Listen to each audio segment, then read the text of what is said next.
Hello বন্ধুরা, good morning. কেমন আছো তোমরা সবাই? Welcome to my channel. তো দেখো এখানে সকাল সকাল লুচি আর বেগুন দিয়ে আলুর তরকারি নিয়ে খেতে বসে পড়েছি। এই বেগুন দিয়ে আলুর তরকারিটা কিন্তু খুবই ভালো লাগে। এটা লুচি, রুটি, পরোটার সঙ্গে তো খুবই ভালো লাগে।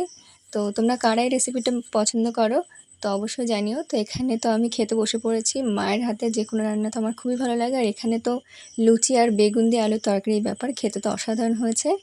তো খাওয়া হয়ে গেছে, তো চলো খাওয়া শেষ করে তোমাদেরকে একটা জিনিস দেখাই। তো এখানে আমি মার্কেট থেকে একটা আসন তৈরির জন্য আসন আর উল কিনে নিয়ে এসেছি। তো কি ডিজাইন তুলবো, এই যে চটটা তোমরা দেখতে পাচ্ছ আর সাথে অনেকগুলো উলও আছে, কি ডিজাইন তুলবো আমি তোমাদেরকে অবশ্যই দেখাবো। তোমরা বলবে কেমন হয়েছে। এর আগে আমি দুটো আসন তোমাদের সঙ্গে শেয়ার করেছি। তো দেখো এখানে উল আর চট রেডি। তো এবার আমি একটা পেয়ারা কেটে নিই, পেয়ারা কেটে খেয়ে তারপরে আমি একটা রেসিপি মায়ের হাতে তোমাদের সঙ্গে শেয়ার করব। তো চলো দেখা যাক কী রেসিপি আছে। হ্যালো বন্ধুরা, আজ আমি তোমাদের সঙ্গে শেয়ার করছি আমার মায়ের হাতের রান্না। এখানে আছে কচুরমুখী তেলাপিয়া মাছ দিয়ে সঙ্গে আলু। তো এখানে দেখো প্রথমে মাছগুলোকে ভালো করে কেটে ভালো করে ধুয়ে লবণ আর হলুদ মাখিয়ে রাখা হয়েছে। আর তারপরে এখানে কচুরমুখী আর আলুটাকে কেটে নেওয়া হয়েছে। তোমরা চাইলে আলুটা স্কিপ করতে পারো, কিন্তু আমরা সব আলু পছন্দ করি, তাই এখানে আলু নেওয়া হয়েছে।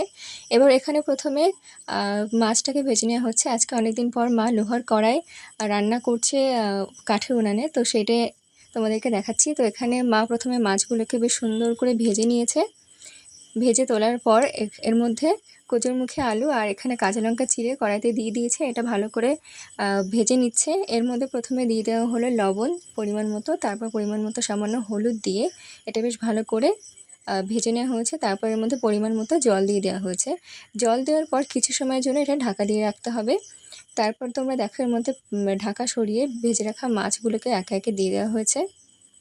এবার এটাকে কিছু সময়ের জন্য ফুটিয়ে তারপর নামিয়ে নেওয়া হয়েছে। এবার কড়াইয়ের মধ্যে কিছুটা তেল দিয়ে তার মধ্যে 5 ফোড়ন দিয়ে তার মধ্যে নামিয়ে রাখা তরকারিটা আবার দিয়ে দেওয়া হয়েছে, দিয়ে ভালো করে ফুটিয়ে নেওয়া হয়েছে।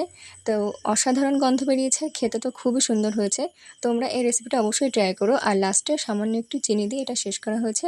তোমাদের কেমন লাগছে আমাকে অবশ্যই কমেন্টে জানিও। তো বন্ধুরা, তোমরা কারা কারা এই রান্নাটা আগে ট্রাই করেছো? যদি ট্রাই না করে থাকো তাহলে অবশ্যই ট্রাই করো। রান্নাটা খুব সহজ, কিন্তু খেতে কিন্তু অসাধারণ হয়।